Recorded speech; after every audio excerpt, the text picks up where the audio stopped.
Have you ever been in a relationship where even though you're not alone, you feel lonely? Not all the time, not every moment. But deep down, there's this quiet feeling that something just isn't right. From the outside, everything might look fine. You smile in pictures. You tell people you're okay. You say, it's normal. Every relationship has problems. But inside you feel tired, confused, disconnected from the person you used to be. Because some relationships don't break you all at once. They slowly wear you down. They make you question your feelings. They teach you to ignore your instincts. And over time, you start accepting things you never thought you would. The hardest part isn't admitting that the other person has flaws. The hardest part is admitting that maybe this relationship isn't meant for you.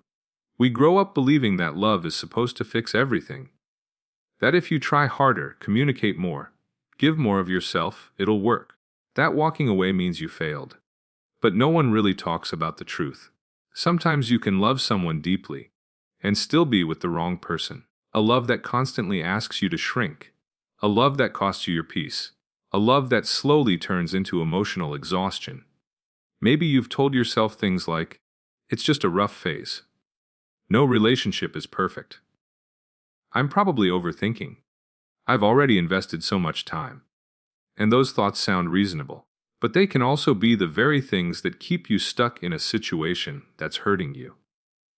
Because real love shouldn't feel like constant anxiety. It shouldn't make you doubt your worth. It shouldn't feel like you're always walking on eggshells or begging for the bare minimum. And yet, so many people stay. Out of fear of being alone. Out of fear of starting over. Out of fear of admitting that the person they hoped would be the one isn't. But here's something you need to hear. Staying where you're unhappy isn't loyalty. It's self-abandonment. This video isn't about blaming anyone. It's not about labeling someone as good or bad. It's about awareness. Today we're talking about 7 signs that you might be with the wrong person. Not to push you into a decision, but to help you see things more clearly. Maybe this video will put words to feelings you haven't been able to explain. Maybe it'll confirm something you've been trying to ignore, or maybe it'll be the moment you finally start listening to yourself again. Because healthy love doesn't steal your peace. It doesn't make you feel small, and it never requires you to lose yourself just to keep someone else.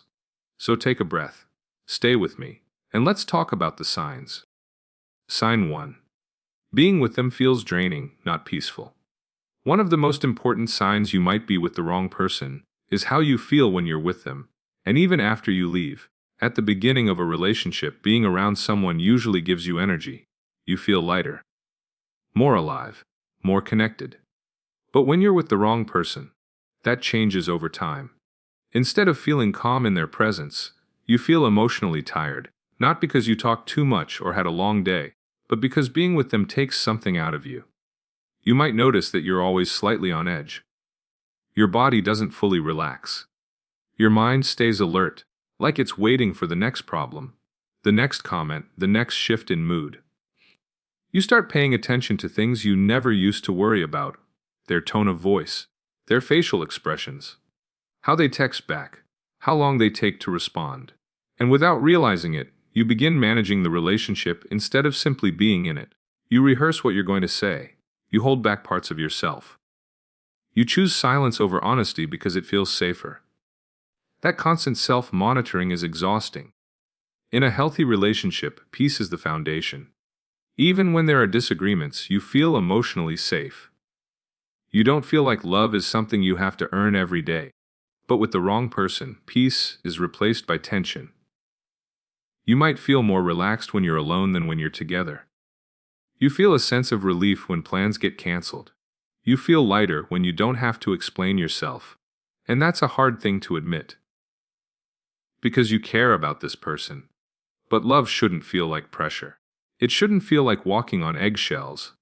It shouldn't feel like emotional labor you never get a break from. A relationship is supposed to be a place where you can exhale. If instead you're constantly bracing yourself. If you feel drained after every conversation. If you need time to emotionally recover after being with them. That's not normal closeness. That's your nervous system telling you something isn't right. And here's what many people don't want to face. Emotional exhaustion doesn't come from love itself. It comes from incompatibility, unresolved tension, and unmet needs. The right person won't make life perfect, but they will make it feel calmer. They won't add weight to your shoulders. They'll help carry it. So if being with someone consistently leaves you feeling tired instead of peaceful, if your relationship feels more like survival than connection, that's not a small red flag. That's sign 1. Sign 2. You're constantly making excuses for them. Another powerful sign you might be with the wrong person is how often you find yourself making excuses for their behavior. And at first, it doesn't feel like a big deal. It feels like understanding. It feels like being patient. It feels like being a good partner. You tell yourself they're just stressed, that they've been through a lot, that they didn't mean to hurt you, that if you explain things better next time, it'll be different. But over time, those excuses start to pile up. You begin rewriting moments that didn't sit right with you. You soften the impact of their words. You downplay how much something actually hurt. And before you realize it, you're no longer reacting honestly. You're translating their behavior into something you can live with. You do it in your head. You do it when you talk to friends. You do it when someone asks how the relationship is going. You leave out the parts that would raise questions. You protect them from being seen clearly.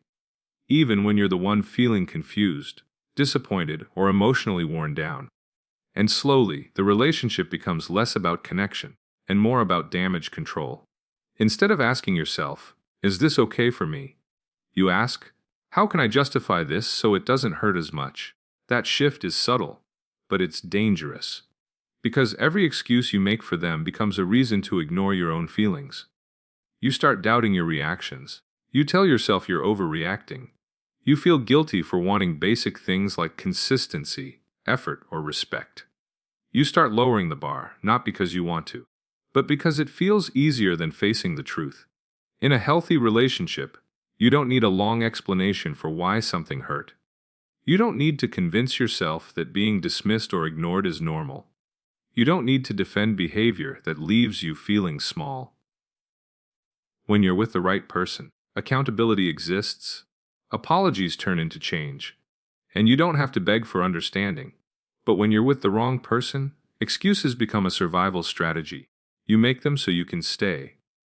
So you don't have to confront the possibility that this isn't what you hoped it would be. So you don't have to face the fear of letting go. And the longer this goes on, the more disconnected you become from yourself. So, if you notice that you're constantly explaining their behavior away, if you feel like you're always defending things that don't feel right in your body, if you're carrying the emotional responsibility for both of you, that's not love being tested. That's love being compromised. Sign 3. You don't feel like yourself anymore. There's a sign that doesn't show up as a big fight. It doesn't come with yelling or drama. It's quiet. And that's what makes it so dangerous. One day, you stop and think, when did I change? Not in a good way. Not growth. Not maturity. You just don't feel like you anymore. It didn't happen overnight. No one sat you down and told you to change who you are. It happened slowly. Little by little. You used to speak freely. You had opinions. You laughed louder. You felt comfortable being yourself. Now you second-guess everything. You replay conversations in your head. You measure your words before you say them. You start editing your personality. You stop doing things you love. Not because you don't care anymore, but because you know it'll cause tension, or disappointment, or another argument. So you adapt. You tell yourself it's compromise. That this is what relationships are supposed to be like. That maybe this is just part of growing up. But deep down, something feels off. Because love shouldn't feel like you're constantly performing. You shouldn't feel like you're walking on eggshells just to be accepted. And the hardest part, no one may have ever asked you to change. You just learned that being fully yourself came with consequences. You look in the mirror and feel disconnected, like you're living someone else's life. Like the version of you that existed before this relationship is slowly fading. And you start to justify it. At least I'm not alone. At least they love me. Maybe I'm asking for too much. Maybe I'm the problem. But here's the truth no one talks about. A healthy relationship doesn't make you feel smaller. It doesn't dim your personality. It doesn't make you question your worth or your identity. The right person doesn't need you to shrink. They don't feel threatened by who you are. They don't ask you to be quieter, easier, or less intense. They make space for you, all of you. So if you miss the person you used to be, if you feel like you're slowly disappearing just to keep the peace, if being in this relationship feels more like surviving than growing, that's not love. Because love should bring you closer to yourself, not cost you who you are. And losing yourself just to hold on to someone else is one of the most painful losses there is. And when you lose yourself for long enough, something else starts to happen. You stop asking for what you need. Not because you don't have needs, but because you've learned they don't really matter. You've already adjusted your personality. You've already quieted your voice, so putting yourself first starts to feel wrong, selfish, inconvenient. And that's when the relationship shifts. It's no longer about us. It's about them. Their mood, their schedule, their comfort, their priorities. And without even realizing it, you've moved yourself to the very bottom of the list. Which brings us to sign number 4. Your needs always come last. At first, it doesn't feel unfair. It just feels normal. You're being understanding, patient, supportive. You tell yourself they're going through a lot. This is temporary. I can handle it. So you wait. You wait for the right moment to speak up. You wait for them to calm down. You wait until things feel stable enough for your needs to matter. But that moment never really comes. Every time you try to express how you feel, it somehow turns into their feelings, their stress, their problems, their bad day. And you listen. You comfort. You adjust. Again. You start shrinking your needs down to the bare minimum. Not because they're small, but because you're tired of feeling like a burden. You stop asking for reassurance. You stop asking for time. You stop asking for effort. Because every request feels like too much. You convince yourself that love means sacrifice. That if you just give a little more, they'll eventually meet you halfway. But weeks turn into months, and months turn into years. And somehow, you're still waiting, waiting to be chosen, waiting to be considered, waiting to matter. And the hardest part is this: they're not necessarily doing it on purpose. They're just used to you being the one who adapts, the one who understands, the one who puts themselves last. So the imbalance becomes normal. But love isn't supposed to feel like self-abandonment. It's not supposed to require you to disappear just to keep the peace.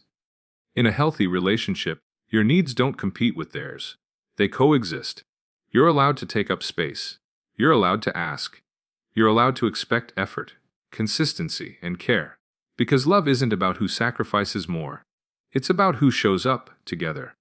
So if you feel guilty for needing basic things, if you feel selfish for wanting to be heard, if you've trained yourself to accept less just to stay, that's not love. That's you slowly learning that your needs don't matter. And they do. Always. And when your needs are ignored for long enough, something changes inside you. You stop reaching out. You stop explaining. You stop expecting. Not because you don't care, but because caring has become exhausting. You're physically together, but emotionally, you're on your own. You're sitting next to them, sharing the same space, the same routine, the same silence. And that's when you realize something that's hard to admit. You've never felt so alone with someone right beside you. Which brings us to sign number 5. You feel alone even when you're together. This is one of the most painful signs because it sneaks up on you. There's no dramatic fight, no shouting, no obvious problem. But still, inside, you feel completely, undeniably alone. You can be sitting next to them on the couch, holding hands, even laughing together. And yet, there's this emptiness in your chest. A quiet, nagging feeling that something is missing. It's not about them leaving the room or being physically absent. It's about connection. It's about whether your heart and mind feel recognized, seen, and understood. You notice the little things. The way they check their phone while you're talking. The way they interrupt or dismiss your ideas. The way they don't ask how you really feel. Or if they do, you feel like the answer doesn't matter. Over time, that emptiness grows. You begin to crave connection, validation, and understanding in ways they can't provide. You start holding back parts of yourself because you know they won't get it. You start silently shrinking to fit into the space they're willing to give. And the most painful part is that you start adapting. You start convincing yourself that this is just how relationships are. You settle for crumbs of attention, thinking it's enough. You start believing that loneliness, even in a relationship, is normal. But love is not supposed to feel like this. The right person doesn't just occupy the same space as you. They show up. They listen. They make you feel like you belong. They make you feel seen, valued, and alive, without having to chase their attention or bend who you are. If you consistently feel lonely when you're with someone, if your emotional needs are routinely unmet, if you feel more connected to yourself when you're alone than when you're together, that's not just sadness or coincidence. That's a warning sign. A signal from your heart that this relationship might not be right for you. And ignoring it will only make the loneliness grow, no matter how long you stay. And when that loneliness becomes your new normal, you start to look ahead. Not with excitement, not with hope, but with hesitation. You think about the future, and instead of feeling comforted, you feel unsure. You imagine what comes next. More of the same silence, the same distance, the same unanswered needs. And the future doesn't feel like a place you're running toward. It feels like a question you don't want to answer. Which brings us to sign number 6. The future feels blurry or uncomfortable.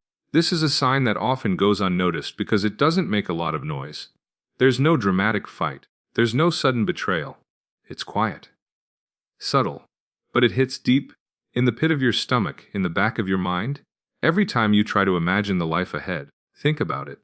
When you picture your future with them, what do you feel? Excitement? Hope? Comfort? Or do you feel tension, doubt, or even emptiness? With the wrong person, imagining tomorrow doesn't feel inspiring. It feels heavy, confusing, uncertain. You may try to imagine growing together, but the picture is always fuzzy, like you're looking through fogged glass. Your dreams feel distant. Your goals feel complicated. Even simple plans feel like they require negotiation or compromise that drains you. And you notice the pattern. Whenever you think about long-term commitment, it doesn't spark hope. It sparks anxiety. Even small conversations about the future feel uncomfortable. You catch yourself hesitating, holding back, or making excuses in your own mind. This isn't about being indecisive. It's about intuition. Your gut knows when the person you're with isn't aligned with your vision for your life. It's trying to tell you something before things get more complicated.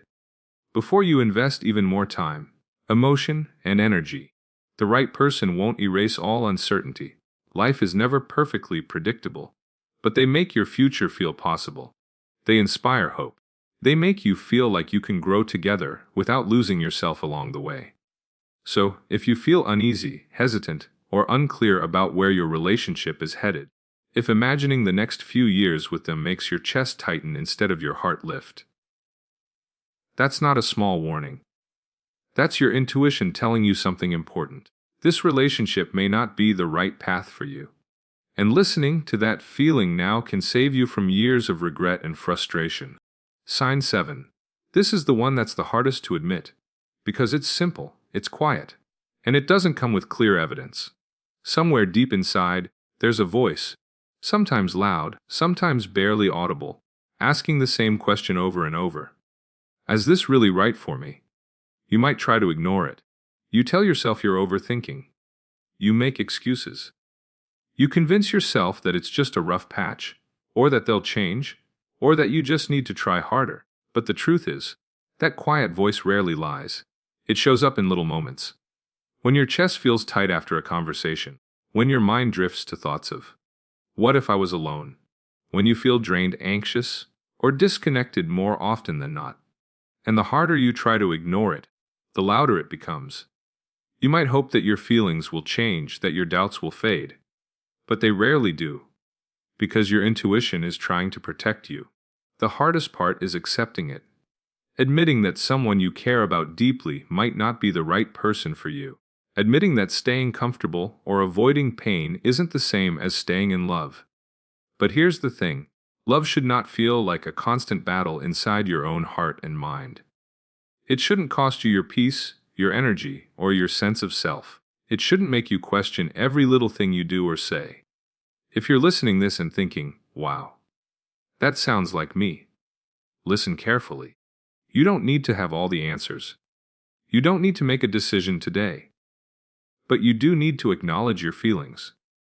Because deep down, you already know the truth. And sometimes, the bravest thing you can do is face it. To be honest with yourself. To stop ignoring what your heart has been trying to tell you all along. Your intuition isn't cruel. It's protective. And when you finally listen, it will guide you toward the peace, respect, and love you truly deserve. If any part of this video resonated with you, I want you to know something important. Awareness is not the end of the story. It's the beginning. Noticing these signs doesn't mean you have to make a huge decision today. It simply means you're starting to listen to yourself again. And that takes courage. You're allowed to want a relationship that feels calm. You're allowed to want love that feels safe, supportive, and steady. You're allowed to choose peace without feeling guilty for it. No matter where you are right now, there is a version of love that doesn't drain you. There is a connection where you don't have to explain yourself, shrink yourself, or abandon yourself to be loved. And you deserve that. So be gentle with yourself. Take what you needed from this video. And trust that clarity always leads somewhere better, even if you can't see it yet. If this video helped you feel a little more understood, go ahead and give it a like. It really helps the channel reach people who might need to hear this too. And if you want more honest conversations about relationships, self-worth, and emotional growth, make sure you subscribe. There's a lot more coming, and I'd love to have you here. Thank you for spending this time with me. Take care of yourself, and I'll see you in the next video.